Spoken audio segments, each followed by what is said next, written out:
Good morning, it's Brian at Fitzpatrick's Garage, Kildare. I want to show you the Jazz 1.3i-VTEC executive model. Brian's my name. If there's any information you want on the car, please give me a call, 045 531 000 or mobile 086 843 1945. Or if you want to see pictures of any of the cars we have available, www.hondacentre.ie. So basically this is a Jazz. It is the 1.3 executive model, EX. That car will say on the outside, the distinctive features on the EX model are things like, we'll say, a 16-inch alloy wheel with a polished finish. So there's a black insert on it and then a polished finish on the outside. So it's quite nice when light kind of shines in it at night time or during the day when it's sunny. The rear windows are tinted on this particular car then as well. Executives also have the front fog lights down along here, but what's standard on all the Jazzes then is the nice daytime running light either side, which runs all the time. You have double optic headlights up top, which means your full and your dip lights are separate. That 1.3 engine, so they've been a 1.2 and a 1.4, but now it's 1.3 across the range. So that actual car, I drove it last night, drove it home. So the first thing that seems to be apparent in it, it's a lot more powerful actually than the last one.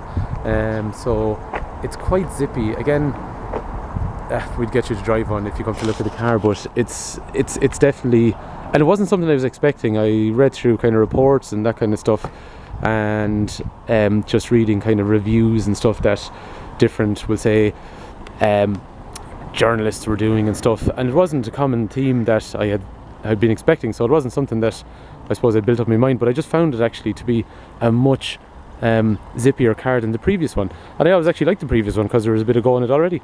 So again, you'll see that yourself if you come to look at it. The car is down into Band A for emissions from the previous generation, and then after that, fuel efficiency wise, we're running probably into the early 50 mile per gallon range. So pinch of salt, as it always do. 45 to 50 I think is going to be very, very achievable on a car like that. The styling I think is quite nice on this particular one now. So on the back, the shape of the bumper obviously is going to be standard. As an executive, you have rear park sensors down along through there. There'll also be a rear camera that'll come with that as well. And the other thing then at the front is the car has front parking sensors as well. So audio noises will say to tell you if you're close to an object at the front and also at the back, but they're at different tones, so you can have the two of them going at either time. Because it's an executive, it's got automatic headlight functions and automatic wipers as well. And the other sensor that's up there is you'll find with the car there's a crash mitigation system. So if the car in front of you starts to slow down and you haven't reacted, it'll first of all give you a warning on the dash to tell you, and the second thing then is under 32 kilometers an hour the car will actually start to slow itself, so it'll reduce any sort of impact that's potentially going to happen. So it's really, really handy. After that, we'll say rear cameras up through here, but again I'll show you that on the inside. You don't get a spare wheel on Honda Jazz, but you do get puncture repair kit. But if you want, you can take out that whole section there and put in a spare wheel if you want. Boot, compared to the last one, is bigger, so it is. And I think, see, the thing about Jazz is it's one of those cars that, compared to some of the smaller cars in the market, so things like, I don't know, Polos and Yaris's and all that kind of stuff, Jazz is a little bit bigger than those. It really is. And the thing is, if you sit in the back of the car, so first of all, like the last model, it's got the right angle doors, which is really useful. And then camera for some reason has gone out of focus. I have no idea why that's after happening, so just bear with us for a sec. Right, now we're back. So yeah, under here then, right angle doors. Seats are quite versatile. The last video I did on these, I went to use them on, there's a very flat function and I didn't know how to do it. I think I figured it out now. So that's your tall mode basically, which gives you quite a bit of height. So as a perspective, we'll say if I was to sit in the front of this car, right, so I'm 6 foot, so if I sit in this car, I think it's fair to say that that beep is just because I left the key on the roof. So it's just telling me that I haven't put the key back in the car. Right, quite easily. Come on now. No, actually I'd sit further. Right, okay, yeah, that'll be me. So room here, steering wheel's out, so that's where I'd be quite comfortable. But watch this, if you get in the back of the car, right, look at that for amount of legroom on that size of a car. So if I sit in along here, right, so that's me. There's loads, even a medium-sized car you don't get it. I know I said this in the last video as well, but it's actually, they did an illustration actually when they were presenting the car where they had legroom on an S-Class Merc versus one of these, and the room actually didn't seem to be terribly different. So if I slouch, again, all the way down like that. Like, and you'd never sit in the car. It's not good to sit in the car like that anyway, but look how much room I have. And like, I'm 6 foot, so I suppose the only people that are going to struggle getting in and out of the car that size, I think are going to be 6'5". But anyway, you'll see yourself if you come look at the car. But you see, that's what I'm saying. It's one of these cars that, see, it's more than just a small car, I find. Now, they are a little bit more expensive than your average car, your normal car of that size. But when you compare the size you're getting and the spec you're getting, it kind of starts to add up. Nice flat floor along the back. You can do that on both sides, which is quite useful as well. And then, so that goes up like so. Close the door. Rear electrics, obviously, and child locks and all that kind of stuff. The beeping is just telling us that the door is closed and the key's not in the car. The other thing then is what we do. Right, there's going to be some really poor camera work here for a sec, so just hold on this while I sort that out. That comes forward, that head restraint comes out, and that sits down like that. And what happens now is you've got a totally flat section along there, so what you can do is sit in the car. So I'm sitting in the back, I can put my feet out like this, and really comfortable. So it's really good.